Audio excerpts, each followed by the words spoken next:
Well, good morning. Welcome back to the Broadcast Retirement Network. I'm Jeff Snyder. This is BRN AM for Friday, July 21st, 2023. And our top story today, hearing loss affects the mature as well as the young. And joining me now to discuss this and a lot more is Barbara Kelley, Executive Director of the Hearing Loss Association of America. Thank you, Jeffrey. I'm pleased to be here. Yeah, we're going to talk about hearing loss and hearing aids, and let's start at some of the basics. And can you tell us just, I don't want to, I'm not quizzing you on stats, but just how does hearing loss affect us regardless of age? Well, 1 in 7 people in the United States has a hearing loss. About 1 in 7, 48 million people have some degree of hearing loss, anywhere from mild to moderate to severe to profound. And it's in that moderate to severe range where hearing loss starts giving us a little bit of problems. But any age can have hearing loss. But we do know that with age, the incidence of hearing loss does go up. Yeah, and in terms of symptoms, and now I'm kind of focusing on maybe our younger audience, how would I know, obscuring the obvious, like I can't hear anymore, how would I know when I've begun to lose my hearing, just in general? Right. Well, that's a good question. Oftentimes, we start turning up the volume on the TV or the radio or our AirPods. We have trouble hearing on the phone. And often what I hear from people, and I say myself, is I can hear, but I can't understand the words. Where background noise becomes really tough. Perhaps you're listening to something on the internet and you can hear the words, but you can't understand them. And Jeffrey, a surefire way to know that you might have a hearing loss is if your family and friends start telling you. And that's a pretty good indication. Or if you say, you're mumbling all the time, things like that. So there are some, functional things that we can look at that give us some clues. And have we seen more of an increase for younger people? I walk around the streets here in Charlotte, used to live in New York, see kids, I say kids, but they're adults, younger adults with AirPods. There's lots of construction going on. Is that more prevalent now for younger people? Well, yes, it is. And it's always been prevalent. And we see with age-related hearing loss over 65, it might not just be the fact that somebody's getting older and it's a normal part of aging. It could be years and years of assault of noise on the ears. And the baby boomers are really famous for not using hearing protection and all that rock and roll music. So it's just a lifetime of assault on the ears. But yes, younger people are really at risk because of the AirPods. And, if you go by somebody who has some headphones or some AirPods and you can hear that music or that sound, that means it's too loud. And I know on my iPhone, there's a safety feature for noise where you can set it for not only noise decibel level, but for duration of noise, where it gives you warnings. But it's really hard to tell young people about this. They listen. I know we have a son who's in his early 20s and he hears what I say. But when you're young, you really don't think anything ever is going to happen to you. You're kind of invincible. But it definitely, noise exposure does damage hearing. And if you've gone to a concert, maybe sometimes, and you've come out and you have that muffled feeling or maybe ringing in your ears, and it might go away the next day, but that's a sure thing that some of the inner hair cells have been damaged. And noise-induced hearing loss is completely preventable and completely irresponsible. So that's one thing that we have in our control. Yeah, obviously it's important. And look, I can relate. In my 20s and my late teens, I thought I was infallible. Clearly, I'm not when it comes to the follicles of my head, but and other aspects of life. Barbara, let's talk about testing for a second. Last question before we go to a commercial break. When do you start audiological testing, meaning hearing tests, going to the doctor specifically to test whether you can hear those high ranges to determine if you have any hearing loss? Should you start that in your 20s? Should you start that in your 30s? Should you start it in your 50s? Well, I think it's always good to test. We test children, but then there's that large gap when we enter the pediatric, we leave the pediatric field and enter the adult world. And generally, general practitioners or hearing healthcare providers don't screen for hearing loss. My provider does, but I think that's pretty rare. So especially if you're 50 and older, you should seek out some hearing screening. And these are often free, available in your communities through the Lions Club or things like that. And if a screening shows that there's an indication of hearing loss, then you should get a complete audiological evaluation. But I think people should pay attention to those signs. And if they see that they're having problems, get a hearing screening or get a complete audiological evaluation. Yeah, really good advice. Barbara, I need to take a very quick break. When we come back, we're going to talk about hearing aids, and now there are over-the-counter hearing aids. You're going to want to stay tuned right here on BRN AM.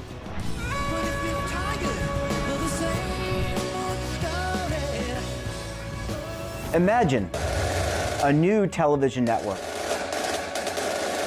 that will make you richer, healthier, and in control of your financial future.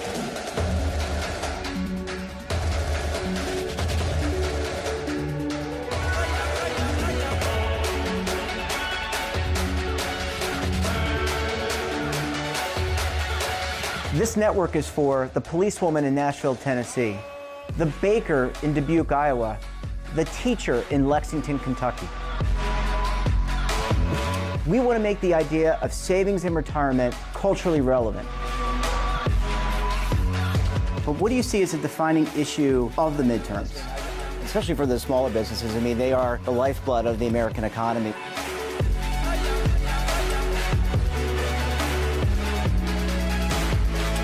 Featuring exclusive interviews, current affairs, and docuseries. 33 years old, you retired early. The philosophy is money only matters if it helps you live a life that you love. But you got to start thinking about retirement as soon as you get in. The Broadcast Retirement Network will drive very high engagement with premium partnerships. So this isn't retirement and savings for your parents or grandparents. This is for all Americans. And we're going to change the way you think about money.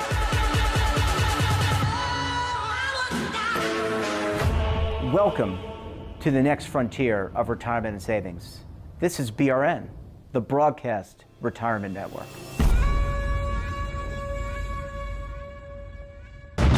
Tax audits, tax liens, wage garnishments. Every day we hear stories like this about good folks who are simply struggling to pay their bills.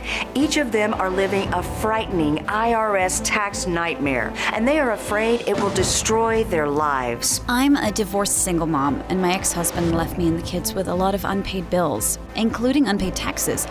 I was really starting to show my stress on my kids because the IRS had sent me a letter demanding a huge payment from me. I couldn't afford it. So then the IRS was threatening to garnish my wages.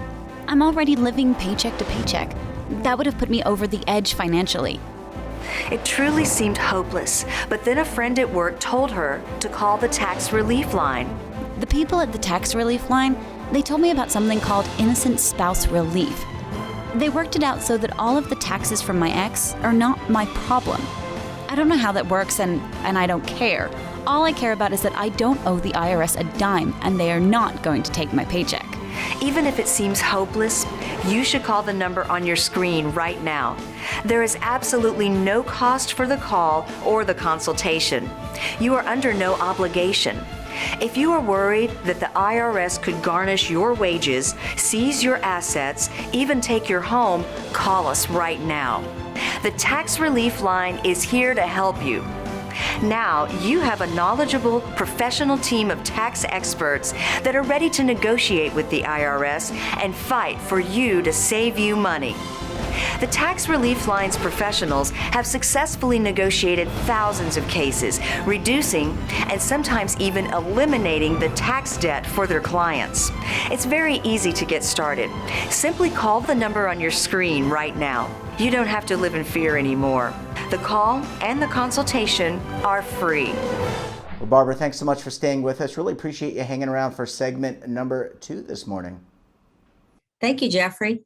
Yeah, we're talking about hearing loss this morning, and let's talk a little bit about treatment. We talked before the break about the importance of an audiological exam, if I could ever get that out, the importance of turning down the volume. But let's talk about treatment. How do you treat somebody who has maybe hearing loss at some of those higher frequencies and wants to treat that further so that they don't have future greater hearing loss? Well, it's important to know that no two hearing loss is the same. So if somebody has a hearing loss and they have hearing aids and they're doing really great with them, it's not the same thing to say, hey, get these hearing aids and they're going to help you, because hearing loss is so different. And I just want to say that paying attention to our hearing health is so important to overall health and wellness. How we stay involved and active with relationships is really through our hearing.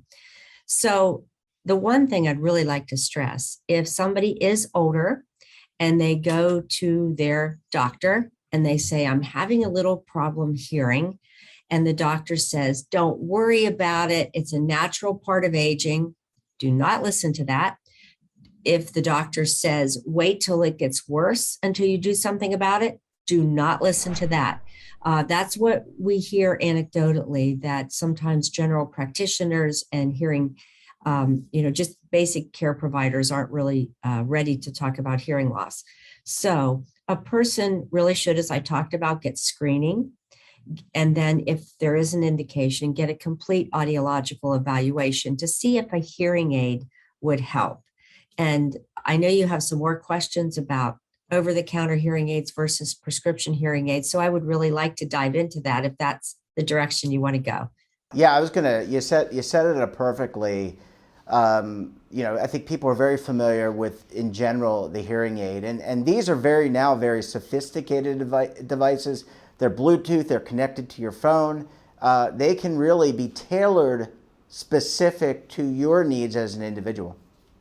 They really are, Jeffrey. And I mean, they run the gamut with basic hearing aids to hearing aids that monitor your blood pressure and your falls and alert people.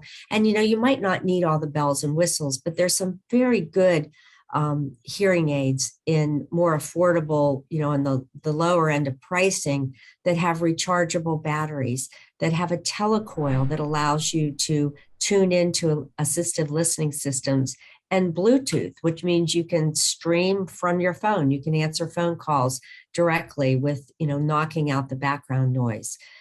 So those are all prescription hearing aids, and they're quite good. But we have to remember that it takes time to get used to a hearing aid.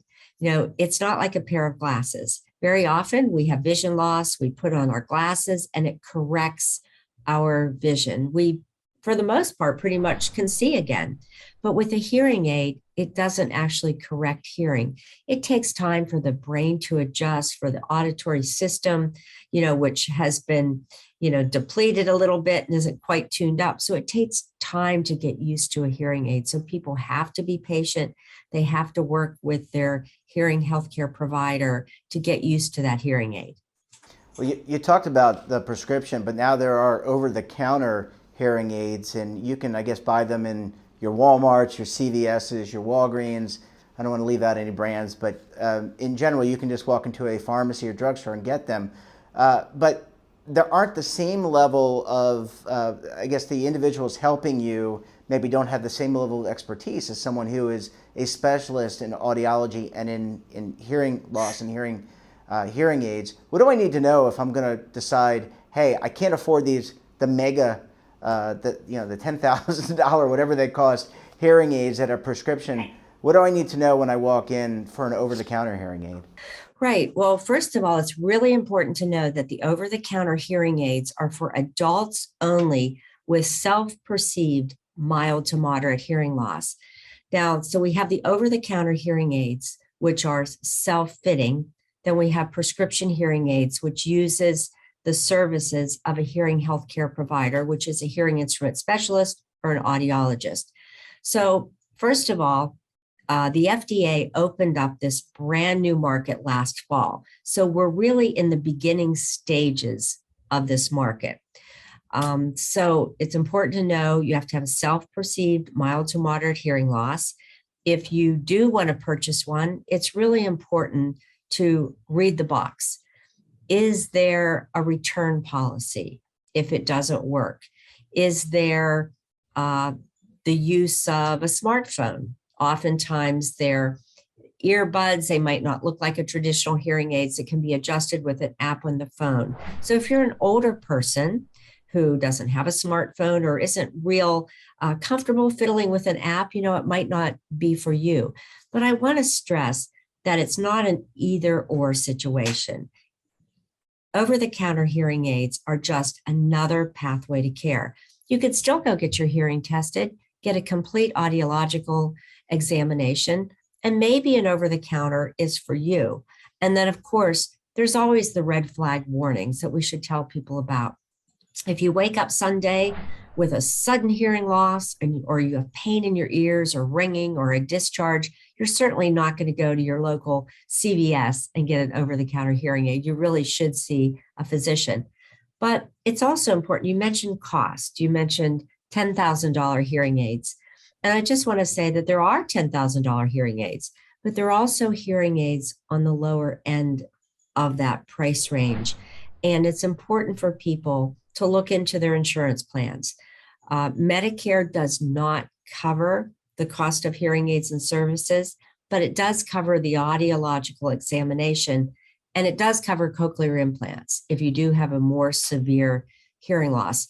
Some Medicare Advantage plans will cover hearing aids, so people should look into those. And some federal Blue Cross Blue Shields have some hearing aid coverage.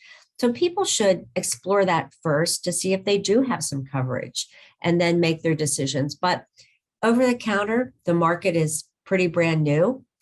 Some of these are electronic devices, and I think it's going to be exciting to see how the market plays out and how consumers adopt this type of technology. But again, it's not an either or. People can do a little bit of both. I think the important thing is over the counter has really raised the public consciousness of hearing health and hearing loss. And that's a good thing, because I think the more it's in the mainstream, the more we see devices, the more people might be willing to take that first step sooner rather than later. Yeah, and there's so much information out there. There's your site, your organization's site. There's the Google machine, of course. I mean, you obviously have to be cautious about where you're finding information, but there's so much information that you can really inform yourself before you go in and buy. Barbara, we're going to have to leave it there. Great to see you. Thanks so much for joining us, and we look forward to having you back on the program again very soon. Thank you very much, Jeffrey, for covering this important topic. And that wraps up this episode of BRN AM. Have a topic of interest, someone you think we should talk to, drop us a line. And don't forget, for all the latest curated news and lifestyle, wellness, finance, tech, so much more all in one place, check out today's edition of our daily newsletter, The Morning Pulse. Want to search our archives, check out our latest content, visit our website, and of course, all of our streaming partners. We're back again tomorrow for another edition of BRN Weekly. We'll be joined by Jane King in the first segment to break down markets, and then we'll be taking a look back at some of our best segments for the week. You're not going to want to miss it. Until then, I'm Jeff Snyder. Stay safe, keep on saving, and don't forget, roll with the changes.